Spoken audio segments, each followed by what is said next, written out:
이야기 고수가 들려드리는 옛날 이야기. 앙큼한 후처와 지혜로운 노비. 어느 고을에 부유한 송대감이 살았습니다. 어린 아들을 남겨놓고 부인이 세상을 뜨자 송대감은 호라비로 생활해왔지요. 외아들 승우가 밤마다 엄마를 찾다 울며 잠들었고 송대감도 외로움에 지쳐갈 무렵 집안 사람들이 다리를 놓아 김씨라는 젊고 아름다운 여인과 재혼하게 되었습니다. 여인 김씨는 달콤한 말투와 매력적인 모습으로 자신의 교활하고 사악한 마음을 병풍처럼 가리고 이 집에 들어왔습니다. 후처 김씨는 송대감 집에 발을 들여놓는 순간부터 이 집안에서 자신의 지위를 굳히려고 온갖 궁리를 하는 여인이었지요. 겉으로는 전처 아들 승우를 마치 자신의 친아들 마냥 끔찍이 아끼는 것처럼 행동했습니다. 후처 김씨는 계획적인 의도로 승우에게 철따라 비단옷을 해 입히는 것은 물론이고 밥상에는 승우가 좋아하는 반찬들로 가득 채워주어 주변 사람들의 환심을 샀습니다. 이런 화목한 분위기를 만들어가는 김씨의 모습에 송대감은 매우 흡족하여 김씨를 부족함 없이 베풀어 주었고 승우 역시 엄마라고 부르며 몹시 따랐습니다. 또한 송대감 집안에는 오성이라는 노비가 있었는데 그는 어릴 때 부모를 잃어 할머니와 단둘이 별채에 기거하면서 온갖 일을 하며 지냈습니다. 어느새 잔뼈가 굵어진 노비 오성은 승우가 어머니 없이 사는 처지가 자신과 같다고 여겨져 안쓰러운 마음을 안고 승우 곁을 지켜주었습니다.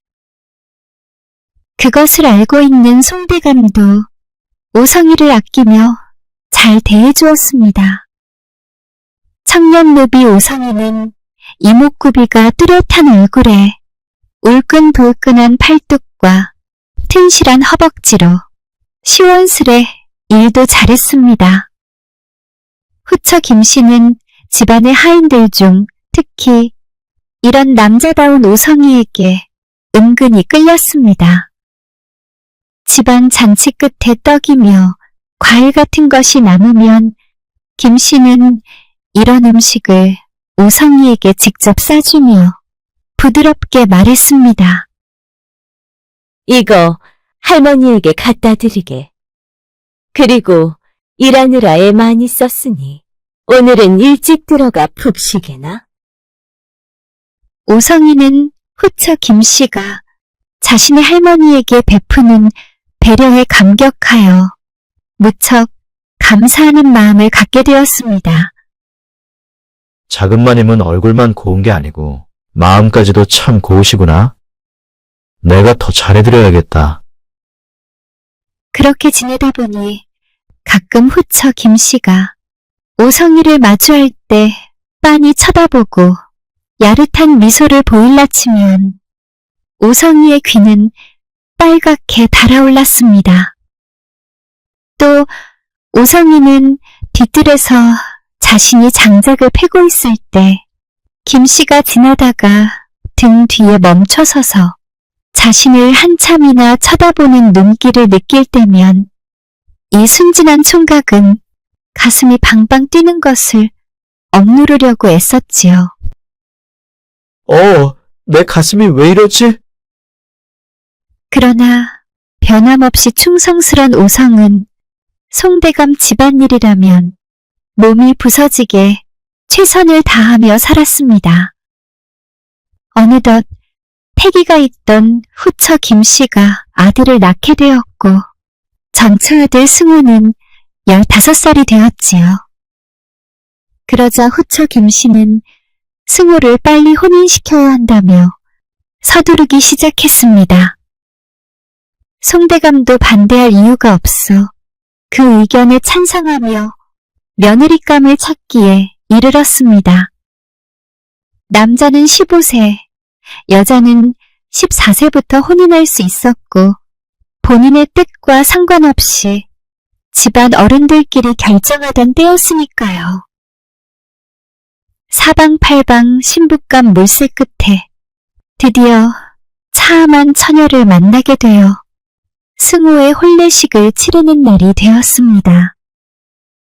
신랑 승호는 혼례식을 위해 늦은 오후에 신부집을 향해 길을 떠나는데 지체 높은 양반집인지라 격식대로 10의 하인이 앞장서고 등농군이 두 줄로 줄을 이어가며 기러가비가 기러기를 안고 그 뒤를 따라 걸어갔습니다. 신랑은 그 뒤로 백마를 타고 왼쪽에는 곱비 잡는 이가 그 앞에 서서 갔지요. 드디어 신부집에 도착하게 되면 신랑이 말에서 내려 전원례를 시작으로 밤에 혼례를 치르게 되는 것입니다. 이렇게 식을 치른 신랑은 신부집에서 며칠을 지낸 뒤 다시 신부를 데리고 본가로 돌아오게 되는 것이었습니다. 그런데 이상한 일이 있었습니다. 신부집을 가는 것을 보려고 마당에서 환송하는 사람들 중에 있던 오성이 할머니가 그날 신랑 승호 등 뒤에 서 있던 후처 김씨를 본 일이었는데 그 김씨는 승호를 전송하면서 누군가에게 묘한 웃음을 보내며 눈을 꿈뻑꿈뻑 하는 게 아닙니까? 얼떨결에 그 모습을 보게 된 오성 할매는 느낌이 섬뜩했습니다. 저 작은 마님은 왜 저렇게 비웃듯이 웃을까? 마치 교활한 여시 같구나. 오성 할매는 매우 의심스런 마음이 들어 그날 밤 후처 김씨가 머무는 안채를 몰래 훔쳐보았습니다. 잠시 후 방문이 열리며 손자 오성이가 무언가를 들고 안방에 들어오더니 후처와 귓속말로 무언가 속닥속닥 하는 게 아니겠습니까? 정말이지 전혀 생각지도 못한 광경이었지요. 아니, 우리 오성이가 왜 저 방에 들어가 있지? 그날 늦은 밤까지 안 자고 기다리던 오성 할매가 오성이를 불러 다그치자 오성이가 사실을 털어놓았습니다. 할머니, 후처김 씨가 나를 계속 협박하지 않겠어? 금가락지 같은 금부치를 주며 말을 안 들을 경우에는 할매와 나를 내쫓겠다 하니 어째? 그래서 할 수 없이 시키는 대로 할 수밖에 없었어. 그래? 대체 무엇을 시키더냐? 승호의 혼례식이 정해졌을 때부터 후처 김씨가 자신에게 협박하길 승호가 신부집에서 첫날 밤을 치르고 방 밖으로 잠깐 나올 때 죽이라는 것이었습니다. 그리곤 그 목을 단지에 넣어오라는 것이었습니다. 시키는 대로 안 하면 오성이 자기도 물론이고 할매까지도 죽일 것 같아 할 수 없이 승호를 죽였다고 했습니다. 그래서 그날 밤 후처 김씨에게 보고를 하러 방에 들어갔었는데 그때 할매가 마침 그 광경을 봤다는 것이지요. 할머니, 후처 김 씨는 보기와는 달리 엄청 악독한 여자더라고.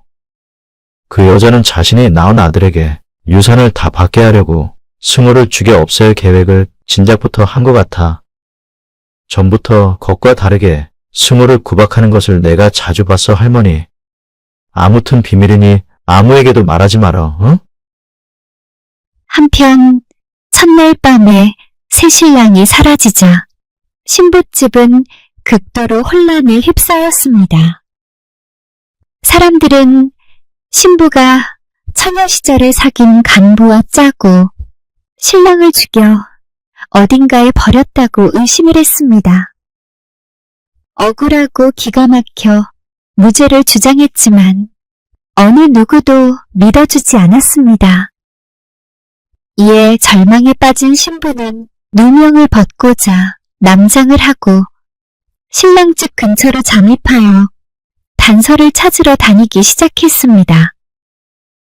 그러고는 이 내막을 파헤치기 위해 신부는 제일 가까운 오성할매의 집에 지나가는 나그네처럼 들렀지요.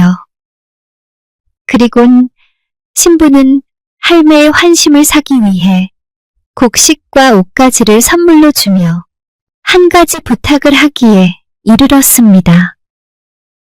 할머님, 제가 이 고을에 볼 일이 있는데 묵을 곳이 없군요. 그러니 며칠 신세 좀 지게 해주십시오. 아이고, 총각. 이 선물들 다 나에게 주는 것이요? 이리 고마울 때가 있나? 누추한 집도 괜찮다면 나야 외롭지 않고 좋지요. 우리 손자 오성이는 가끔씩이나 집에 오니 말이요. 그러던 어느 하루 신부가 오성 할매에게 무심한 듯 송대감 집안일을 슬쩍 물었습니다. 비밀이요. 아무에게도 말하면 안 돼요. 그렇게 약조를 하더니 할매는 손으로 입을 반쯤 가리며 그녀 귓가에 속삭였습니다. 사실은 나도 들은 이야기라오. 저 송대감 집에 여시 같은 후처가 있는데 전처 아들이 장가간 첫날 밤에 어떤 사람을 시켜 몰래 죽였다는구려.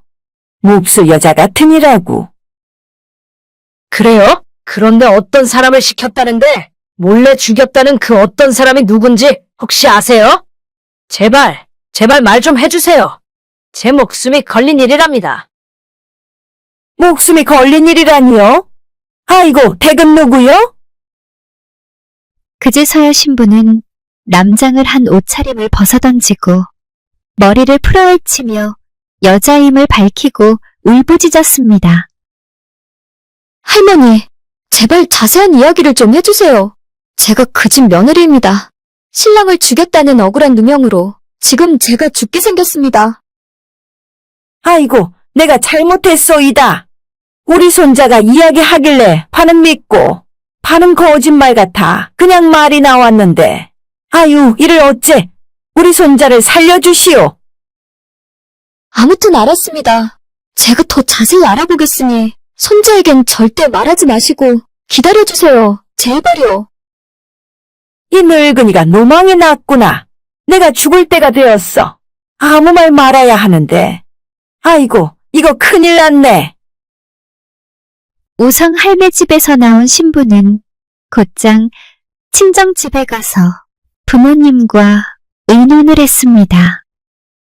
다음 날 아침 일찍 신부와 부모는 시댁으로 찾아가 시아버지 송대감에게 신랑의 억울한 죽음을 알렸습니다. 신랑이 신부 집에서 없어지니 신부가 간부와 짜고 신랑을 죽였네, 어느 산에 갖다 묻었네 하는 시댁 식구들이 아니었나요? 그렇게 억울한 누명을 벗어야만 했던 신부 가족들은 어서 빨리 범인을 잡아들이려 했습니다. 시아버지 송대감은 후처김 씨가 오성이를 시켜 아들을 죽였다는 이 기막힌 사실을 듣고 후처 김씨 목에 칼끝을 들이대며 다그쳤습니다. 이 요망한 것, 내 행동이 수상하다 여겼지만 일이 악독할 줄은 내 몰랐다. 오성이를 시켜서 내 아들을 죽인 것이 사실이었다. 아이고, 잘못했어요. 목숨만 살려주세요. 후처가 잘못했다고 시인을 하자마자 송대감은 그 자리에서 후처를 꽁꽁 묶어 관가에 넘겼습니다.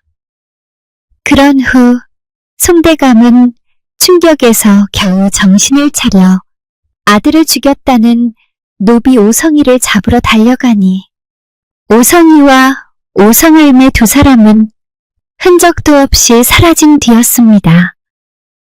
수상한 낌새를 눈치채고 벌써 야밤도주한 상황이었습니다. 하늘이 무너질 듯 슬픔과 자책을 견디다 못한 시아버지 송대감은 인생의 모든 불행을 짊어진 채 집을 나가버렸습니다. 멀리 있는 강원도 깊은 산속의 절로 들어가 버렸다는 소문만 무성한 채 그 어느 누구도 알 수 없었습니다. 신부 승호천은 홀로 시댁에 들어와 집을 지키며 첫날 밤에 잉태한 아들 환희를 낳아 길렀습니다. 아들은 아버지 얼굴도 모르는 유복자로 자랐습니다. 몇 년 후 며느리는 유복자 환희를 데리고 온갖 수소문을 하며 시아버지를 찾으러 떠돌아다녔습니다. 며느리의 지극정성이 하늘에 닿았는지 어느 날 강원도 이름 없는 절에서 시아버지를 기적같이 만났습니다. 시아버지 송대감은 초췌한 모습으로 절마당을 쓸고 있었는데 어린 손자의 얼굴을 보자마자 외아들 승우가 살아온 줄 알았습니다. 죽은 승우를 빼다 박은 손자 환희의 모습으로 영락없는 자신의 핏줄을 단박에 알아본 것이지요. 극적으로 만난 세 사람은 기쁨의 눈물로 상봉하고는 함께 원수인 노비 오성이를 찾아 나섰습니다. 경상도 근처의 한 고을에서 탐문을 이어가던 중 오성이가 집신장사를 하는 것을 봤다는 사람이 있었습니다. 이 소식을 들은 세 사람은 그 고을 원님에게 그간의 일들을 하소연하며 아들을 죽인 오성이를 잡아 큰 벌을 내릴 것을 청했습니다. 마침내 들이닥친 포졸들에게 잡혀온 오성이가 모든 사실들을 고백했습니다. 주인날이 이렇게 만나뵈니 너무나도 반갑습니다요. 그간 얼마나 걱정이 많으셨는지요. 그리고 아씨께서도 얼마나 마음고생을 하셨습니까요. 제가 모든 진실을 밝히게 되면 더 큰일이 날까 하여 나중에 찾아뵙고 다 말씀드리려 했지요. 사실은 그날 밤 저는 도련님을 죽이지 않았습니다. 작은 마님은 평소에도 이상하게 행동하면서 도련님을 죽이지 않으면 저와 할머니를 쫓아내겠다며 위협을 했지요. 저는 제가 쫓겨나는 것이 무서워서가 아니라 도련님이 언젠가 큰일을 당하실까봐 제가 그 말을 듣는 척한 것이었습니다. 그래서 작은 마님을 안심시키려고 도련님을 대신할 산짐승 목을 구해다 헝겊에 싸서 핏자국이 선명한 단지에 넣어 그것을 작은 마님에게 보여주었더니 그대로 믿는 것 같았지요. 제일 중요한 도련님을 가장 안전한 곳에 피신시켜 아무도 모르는 먼 곳에 숨어 지내게 하고 있었는데 마침 할머니가 아씨를 만났다는 말을 듣고는 들킬까봐 우선 제가 피해야 된다고 생각하고 밤에 할머니와 도망친 것입니다요. 내가 도련님을 죽이지 않았다는 것을 알면 분명히 그 악독한 작은 마님이 수단 방법을 가리지 않고 또다시 도련님을 해코지할 것 같아 말입니다. 언젠가는 다 밝혀지기만 조용히 기다렸는데 마침내 작은 마님이 잡혀갔다니 이젠 안심입니다. 결국 노비 오성이는 후처 김씨의 마술을 벗어나려면 승호가 죽었다고 해야 포기할 것 같아 그날 밤 그같이 꾸몄다는 것이었습니다. 그런 다음 후처 김씨가 사실을 알아채고 또 다른 흉기를 꾸밀까봐 멀리 이곳으로 할머니와 도망와 도련님과 함께 숨어 살고 있었다는 이야기였지요. 이 사실을 알게 된 아버지와 아내는 승호가 살아있다는 사실에 너무 기뻐 통곡을 했고 당장 승호를 찾아갔습니다. 승호야, 내 아들 승호야. 이렇게 살아있다니 너무나도 기쁘구나. 아이고, 아버지. 우리 아버지 얼마나 보고 싶었다고요. 여보, 우리 아들을 혼자 키우느라 얼마나 고생이 많았소. 죽었다던 자식을 만난 아버지와 며느리는 서로 부둥켜 안고 울음바다를 이루었습니다. 이 모든 것이 오성이의 변함없는 충정과 용기로 이겨낸 일 아니겠습니까? 가족들은 오성이의 지혜에 감탄하고 또 감격했습니다. 송대감은 집으로 돌아와서는 오성이의 노비 문서를 불태운 뒤 자신의 재산을 오성이에게 크게 나누어주고 한 식구같이 행복하게 오래오래 잘 살았다고 합니다. 이 이야기는 부산 진구 계금동의 전설 이야기였습니다.